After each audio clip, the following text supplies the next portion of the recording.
It's a problem, but you get a solution. But you're reluctant to stretch it. You get used to it.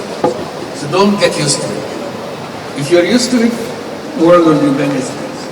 But if you stretch it, not only one solution, hundreds of solutions. Thank you.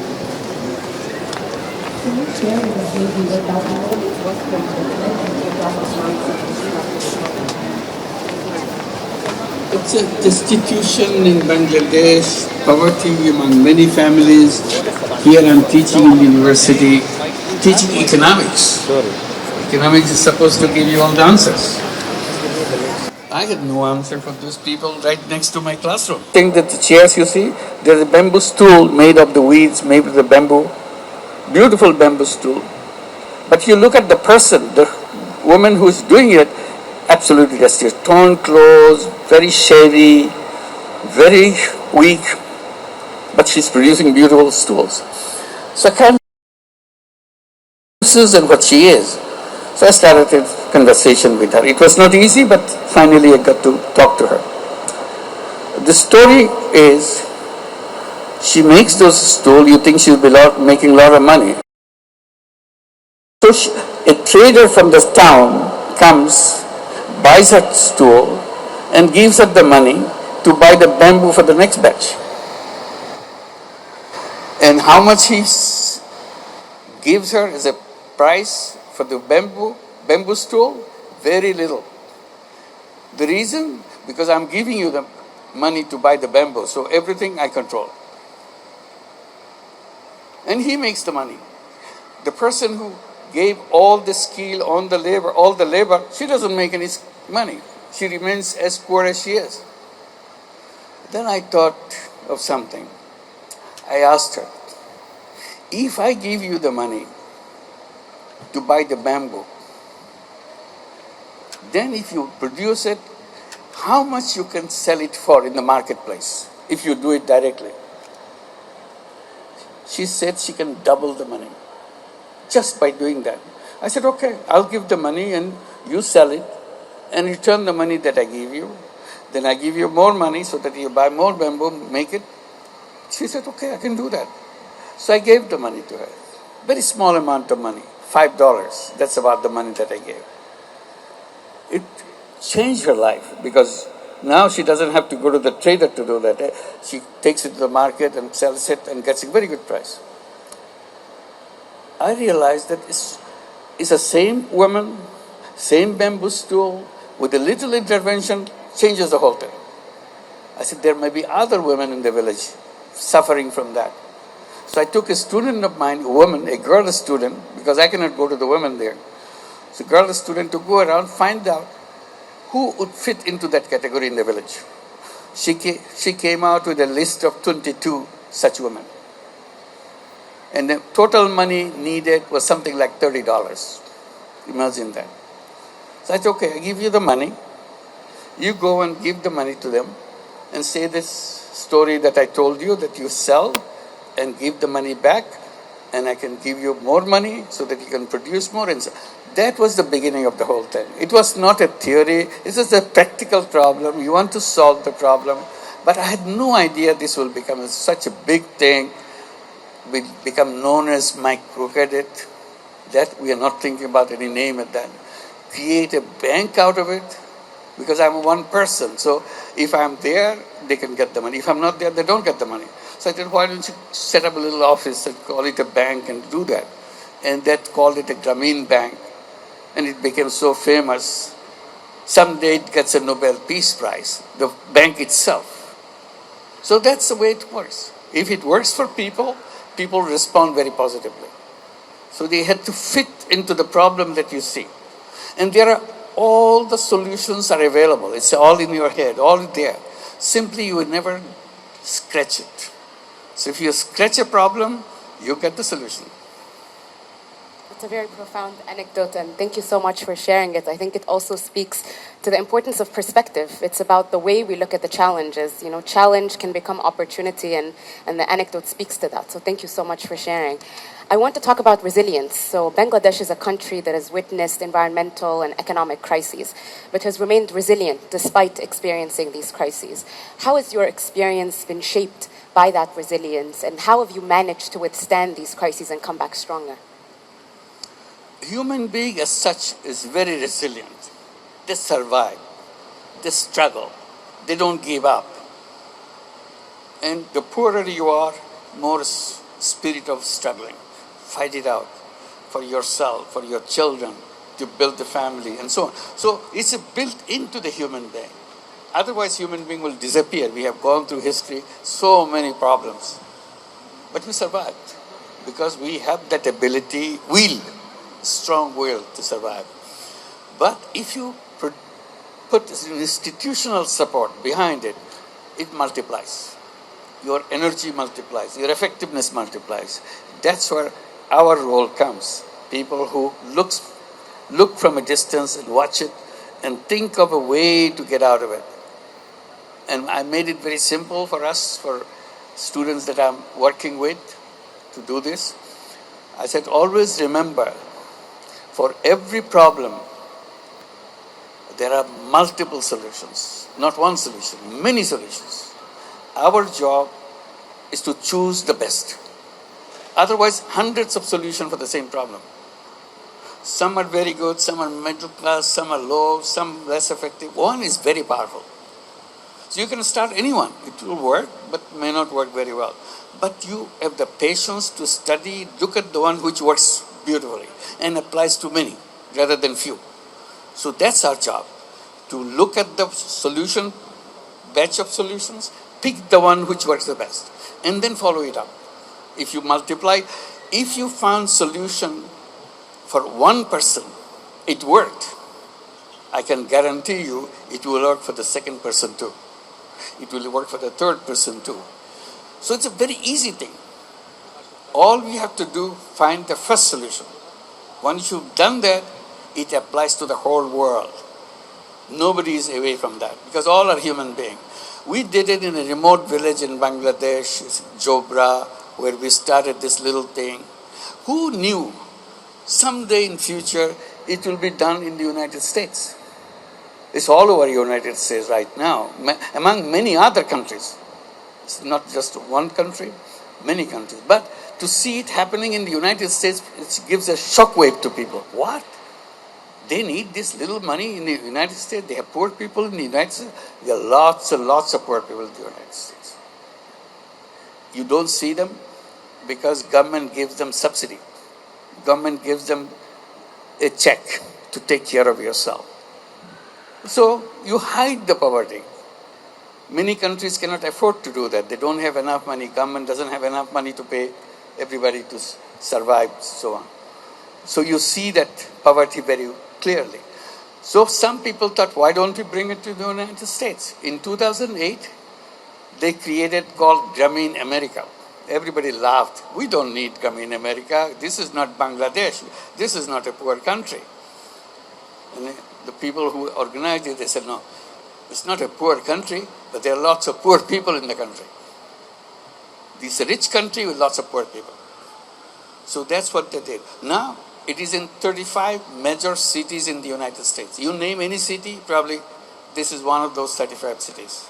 They have microcredit program addressing exclusively to women. Loan size starts with $500, $600, under $1,000.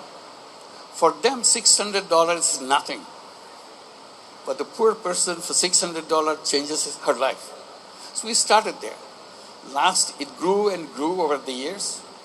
Last year, we lent out over $1.5 billion in tiny loans all over the United States.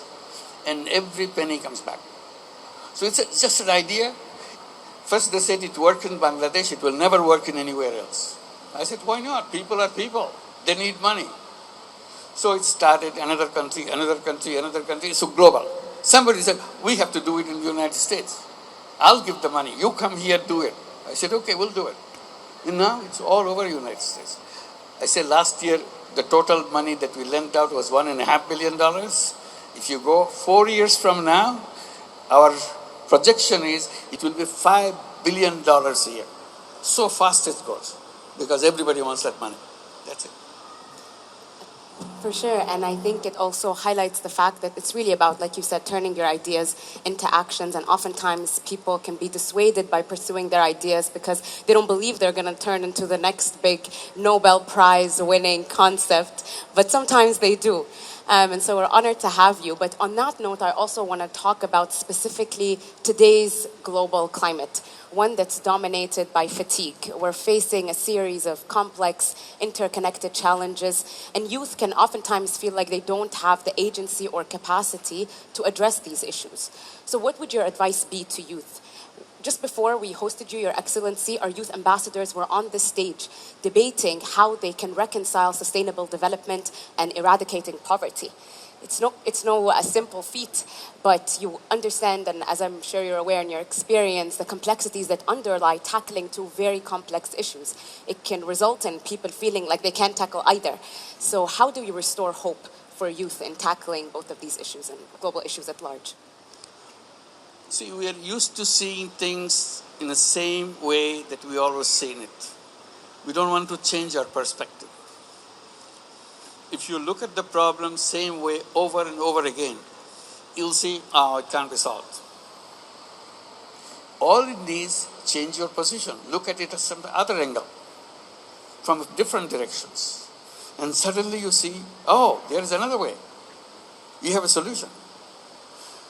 Environmental problem is not created by nature. Nature didn't create it. We human beings created it. Because we are so happy doing the way we do things, ignoring what damage we are doing to the world, what damage we do to the nature. We continuously damage the nature. To give just one example, there are many, many, many ways we do that. One example, we created a civilization which is based on waste production. We all continue to produce waste. We are very skillful in producing waste. We created an economy which is a waste producing economy. They're always asking you, buy, buy, buy, buy, buy. You don't even think why I'm buying it. It's fun to buy. It looks good to buy. I enjoy buying. The more you buy, the most waste you create. You see, it's a whole economy is waste creating machine. Every day it's getting worse. It produces more waste than before. We promote creation of waste. Big sign is buy, buy, buy, buy, buy. New fashion. Fashion industry is nothing but force you to buy. You have a shirt? No, you need a different shirt, a different color, different thing, different cut. You don't need a shirt, but they force you to buy, not beating you up by always saying, oh, you look good. Then you buy. They're continuously bombarding you to produce waste. And you fall victim. Then they say, bargain, bargain, bargain. So you again, they're trying to pull you to produce waste. Sale, sale, sale. Discount, discount, discount. All the trap to produce waste. And we are enthusiastically producing waste. You don't need it, you buy it. If you buy only what you need, you create a completely different economy. You don't produce waste. The waste is creating the problem. This world is becoming a graveyard of waste, will disappear. So what we are encouraging, just give me the opportunity that you raised the subject, we're always talking about creating a new civilization. This civilization that we have around us is a self-destructive civilization. Everything you do, dig a new hole to get into that hole. So we are not fixing it, we are making it worse every day. It's a self-destructive civilization. So in order for ours to survive, we have to create a counter-civilization so that we don't create those problems that we do right now, so that we can survive, we can live on this planet happily with the environment as our friend. Don't destroy it, protect it. We become the protector of the environment. So I said that new civilization that we'll be creating, getting out of this self-destructive civilization, will be characterized by 3 zeros. So we keep talking about the 3 zeros repeatedly. This is where we have to go. No option. Zero net carbon emission. We have to stop the carbon emission because it will destroy otherwise. Zero wealth concentration. All the wealth we make, where do the wealth go? To the top. To the few people at the top. Everywhere. Any country, any place you go, you generate wealth. Wealth doesn't stay on the ground. It always goes to the top. And gradually, today, say, 10% of the people own 90% of the wealth of the world. Tomorrow, 5% of the population of the world will own 99% of the wealth of the world. What kind of world will that be? That we create, we work very hard, and it goes to only few people. That is a self-destructive system because it cannot continue that way. That some one person owning everything. Ultimately, this is what do we all do. We work very hard, produce wealth, but it goes to the somebody one up there. So we have to redesign it system where wealth will not go upwards, wealth will come downwards, so that it can be shared by everybody, where everybody is. It's possible. That's one thing that we have been talking about, promoting how to make sure everybody has access to the wealth, not just few people. So we have to stop the wealth concentration. It will destroy us. So zero wealth concentration, zero emission, zero wealth concentration, and zero unemployment. Unemployment is getting worse and worse. And then comes the technology. We are so happy. AI is coming. What would AI do to us? No matter which way you look at AI, that will squeeze our space for working. Because everything will be done by the AI. It's cheaper, better, easier. No labor unrest. Don't worry about giving bonuses. AI doesn't ask for bonuses. Don't look at that. So very handy. So gradually people move in there. What happens to us as human beings? Surrender? Don't have anything? AI has taken place? So this is the direction we are moving. There are other problems that will arise because of AI that I will not go into it. But I'm saying that's not the path to create a new civilization. New civilization will not be a place of jobs. It will be a world of entrepreneurship. I keep saying every human being is born as an entrepreneur, not as a job seeker. It's an artificial thing to tell people you have to have a job. Nature has not done that. Nature has made human beings as entrepreneurs, as creator, as solving things, doing things, using their mind. Human mind is fantastic power. But if you take a job, you don't need your mind anymore. Because you just carry out the orders. Your mind doesn't have to work. But if you're an entrepreneur, continuously searching for ways to improve, something to do, and that's what human beings should be as an entrepreneur. And it's all good for women, very much. Because women always don't fit into office type, factory type jobs and so on. They are very good at entrepreneurial ability. They are smart, they can do things, and this is possible. Given the technology, it makes it easier for anybody to get involved with the entrepreneurship. So we are promoting that. 3 zeros, zero carbon, zero net, zero wealth concentration, and zero unemployment. Because we become real people who are entrepreneurs. We don't have to suffer through that. We have to create a civilization which will move in that direction. Then all these problems will not exist. Thank you. Thank you, Your Excellency. And on that powerful note, I now want to invite our Earth in a Summit youth ambassadors. They're a group of young leaders who are working on issues ranging from biodiversity to innovations in agriculture to ask some questions. And I'll start with Hussein Mohammed.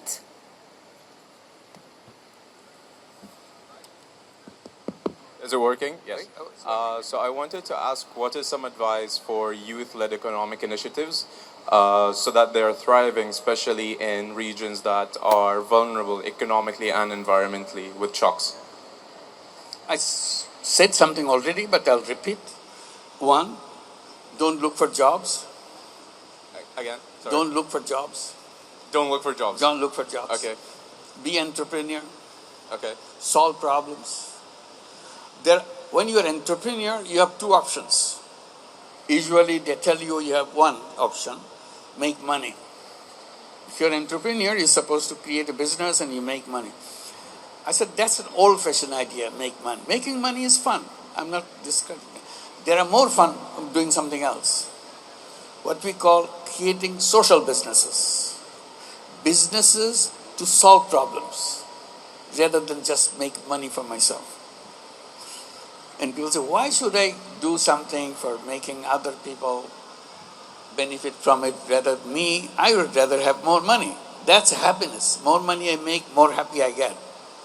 So I tried to explain it by saying, making money may be happiness, but making other people happy is a super happiness. You have to try it out. Try both ways. Try a business to make money, create a business to solve problems. There are so many problems of the people. Environment is a problem. You can create a business to help the environment. And that will be a social business because you don't want to make money for yourself. You are doing it as a business so that it is sustainable. You can return the money to reinvest it so that you can expand it. So that's a social business. So I will encourage that this could be one way to become protecting the planet by creating social businesses, entrepreneurship, social business, and we encourage young people particularly. See if you fit into that category. Young people meaning 12 years to 35. If you the age group, just arbitrarily we say this is the young people. If you are young people, you can create a 3-0 club. 3-0 club. Take 5 of your friends with the same age group, create a club of 5 people.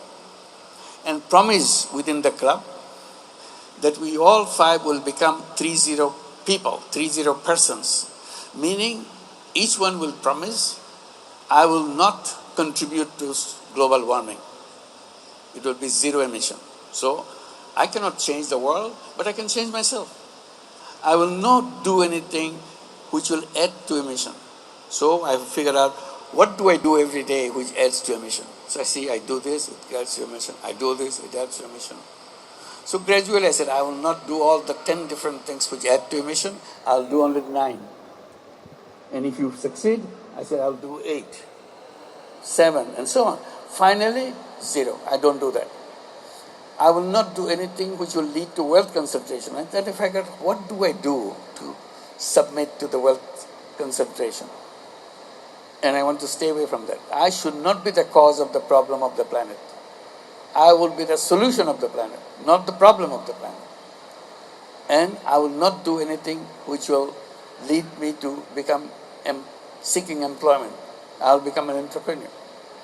So ultimately, goal is to make myself 3-0 persons. I'm not the person responsible for causing all these problems. So I'm free. All 5 of us are free. If we can become 3-0 person in a 1 3-0 club, 2 3-0 club, 10 3-0 clubs, the world would be a 3-0 world.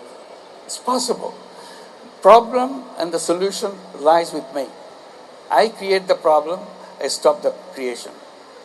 Whatever I have already created, I solve it. So this planet is a livable planet. It continues with happiness. That's it. Thank you. Thank you. Thank you. Ambassador that will be asking a question is. Okay, go ahead. Okay. Hello, my name is Asmahan, and my question is, in your opinion, what are the 3 biggest challenges to advancing a future that is fair, resilient, and sustainable? What are the... Okay, so what are the 3 biggest challenges to advancing a future that is fair, resilient, and sustainable? Yeah, I just gave that answer. To make it a sustainable world, the first step to do, I become a member who is contributing to sustainability to the world. I'm not waiting for the big leaders to decide in a big conference, in the big summit to decide. Before they decide, I decide. This is my planet. I want to make sure I do not contribute to the problem because I'm the cause of the problem. If I don't cause the problem is solved. So that's the direction I'm trying to encourage young. And young people love that, to be active and participate. They don't want to see this planet disappear or this planet make so much harm to the people. Young people don't want that. They think differently than the older generation. Older generation has different kind of ambition, different kind of vision for their future. But the young people want to be conscious. And they are, globally. Because of the technology, because of the closeness of each other, they want to encourage each other and make sure they protect the safety of this planet to survive. The way we are going now, there is no chance of survival. It's not possible. So that's why I'm saying we have to reverse the process. And that's where we are talking about creating a new civilization. I say it very strongly because without creating a new civilization, new way of thinking, new way of doing, that's a new civilization. This cannot be stopped. We are in a disaster path. We are coming closer and closer every day. We don't want to go that way. We want to turn around to make sure we are in a safe path, not a danger path. That's it. Thank you. Thank you, Your Excellency, and thank you, Asmahan. We'll take one last question in this discussion. Please raise your hand and you can get the final question.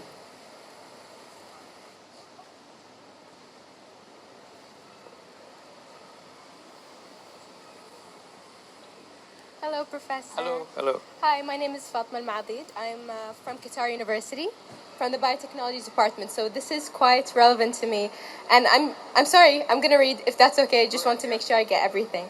So I wanted to ask, you've shown how projects like Gamreen Shakti really empowered communities, try to build social businesses around things like restoration, sustainable farming, and things of the sort, especially in Qatar, where it's quite relevant in our experience.